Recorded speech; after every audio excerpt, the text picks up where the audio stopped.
जब नानक जी की 17 वर्ष की आयु हुई थी, तब पिता कालूचंद ने नानक को 20 रुपए दिए तथा कहा, नानक बेटा तुम इन 20 रुपयों से एक व्यापार प्रारंभ करो, और कहा लाभ होने पर मैं तुम्हारी लगातार मदद करता रहूंगा। मुझे पूर्ण आशा है कि एक दिन तुम बहुत बड़े व्यापारी बनोगे। बड़ा समझा बुझाकर एक सहायक के रूप में नानक के बचपन के दोस्त बाला के साथ व्यापार करने के लिए भेज दिया। नानक जी को पिताजी ने विशेष आदेश दिया कि बेटा कहीं धोखा नहीं खाना, खरा सौदा ही करना जिसमें लाभ निश्चित ही हो। दोनों मित्र तलवंडी से पड़ोसी नगर के लिए चल पड़े। रास्ते में एक स्थान पर सड़क के किनारे पर साधुओं का डेरा दिखाई दिया। नानक जी ने साधुओं के दर्शनों की इच्छा प्रकट की तथा दोनों साथी रास्ता छोड़ साधुओं के डेरे पहुंच गए। सभी साधु भजन में व्यस्त थे। नानक जी ने उनके महंत से बातचीत की, आपके भोजन की क्या व्यवस्था की हुई है? उत्तर में महंत ने बताया, कोई दानी भोजन ला देता है तो हम भोजन कर लेते हैं, नहीं तो बिना भोजन के हम समय व्यतीत करते हैं। ये सुनकर नानक जी ने महंत को 20 रुपये दे दिए तथा कहा, आप इनसे अपने भोजन का प्रबंध कर लें। किंतु महंत जी ने पूछा कि बेटा ये रुपये तुम हम साधुओं को क्यों देना चाहते हो? उत्तर में नानक जी ने कहा, मुझे पिताजी ने एक खरा सौदा करने के लिए भेजा है।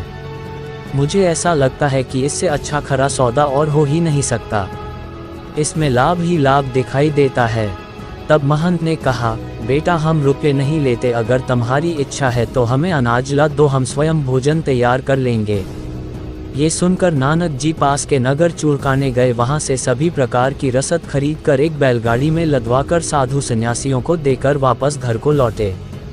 तलवंडी गांव के निकट पहुंचने पर नानक जी अपने गांव की बाहर वाली चौपाल पर बैठ गए तथा बाले को घर भेज दिया। जब पिता कालू जी को ज्ञात हुआ कि बाला लौट आया है परंतु नानक का कहीं पता नहीं, तो उन्होंने तुरंत बाले को बुलाकर सारी जानकारी प्राप्त की। उनको जैसे ही यह ज्ञात हुआ कि सभी रुपये नानक जी ने साधुओं को भोजन कराने पर खर्च कर दिए हैं, तो वह क्रोधित हो उठे और नानक जी की खोज में चल दिए। उन्हीं दिनों बहन नानकी जी विवाह के पश्चात पहली बार मायके आई हुई थी। जैसे ही उनको ज्ञात हुआ कि पिताजी क्रोध में हैं, तो वह पिताजी के पीछे चल दी। खोजते खोजते नानक जी पिता कल्याण चंद जी को सूखे तालाब के किनारे की चौपाल पर बैठे मिल गए। तब क्या था, पिताजी ने नानक जी के ओर आए तथा पूछा, रुपये कहाँ हैं? इस पर नानक जी शांत चित बैठे रहे। कोई उत्तर न पाकर कालू जी ने क्रोध में आकर नानक जी के गाल पर जोर से एक चपत जड़ दी तथा फटकारने लगे। जैसे ही उन्होंने दोबारा चपत लगाने के लिए हाथ ऊपर उठाया, तभी नानकी जी ने उनका हाथ पकड़ लिया तथा स्वयं अपने प्यारे भैया और पिताजी के बीच दीवार बनकर खड़ी हो गई। पिताजी का क्रोध शांत होने को नहीं आ रहा था, किंतु करते भी क्या, जो होना था वह तो हो चुका था।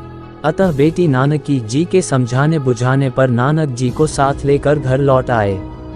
ये घटना जंगल की आग की तरह समस्त तलवंडी नगर में फैल गई कि मेहता कालू जी ने नानक की पिटाई की है। जैसे ही राय बुलार को ये घटना मालूम हुई, उन्होंने मेहता कालू जी को बुलावा भेजा। जब पिता पुत्र दोनों राय बुलार जी के सम्मुख उपस्थित हुए, तो राय जी ने नानक जी पर प्रश्न किया, बेटा तुमने सभी रुपये फकीरों पर क्यों खर्च कर दिए?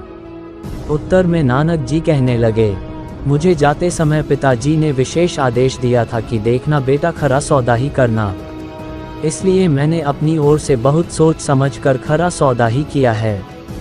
इसमें लाभ ही लाभ है। यह उत्तर सुनकर राय बुलार ने मेहता कालू जी से कहा, देखो कालू, मैं पहले भी कई बार कह चुका हूँ कि नानक जी से भूलकर भी अभद्र व्यवहार नहीं करना, परंतु एक तुम हो कि बात को समझते ही नहीं तथा अपनी मनमानी करते हो। आज से एक बात गांठ से बांध लो कि नानक जी जो भी कार्य करें, जैसा वह चाहें उसमें बाधा मत डालना। अगर तेरे को कोई हानि होती है तो मैं उसकी क्षतिपूर्ति कर दिया करूँगा। इस घटना के पश्चात नानक जी को पिता कालू जी ने फिर से समझा बुझा कर कहा, बेटा मेरे शब्दों का कदाचित अर्थ यह नहीं था कि तुम सभी रुपये एक ही बार में परमार्थ के लिए लगा दो। मैं तो चाहता था कि तुम आत्मनिर्भर बनो, ताकि तेरा विवाह भी किया जा सके, क्योंकि तेरी सगाई हुए 2 वर्ष होने को हैं। इस प्रकार समझा बुझा कर पिताजी ने फिर से नानक जी को व्यापार के लिए राजी कर लिया तथा उनको पंसारी की एक दुकान तलवंडी में चलाने के लिए तैयार कर लिया। वास्तव में नानक जी भी चाहते थे कि वह स्वयं उपजीविका हेतु अपने हाथों से परिश्रम करे तथा स्वावलंबी बने। अतः उन्होंने एक दुकानदारी प्रारंभ कर दी। कुछ दिनों में ही नानक जी के स्नेहपूर्ण व्यवहार से दुकान चल निकली, जिससे नानक जी व्यस्त रहने लगे।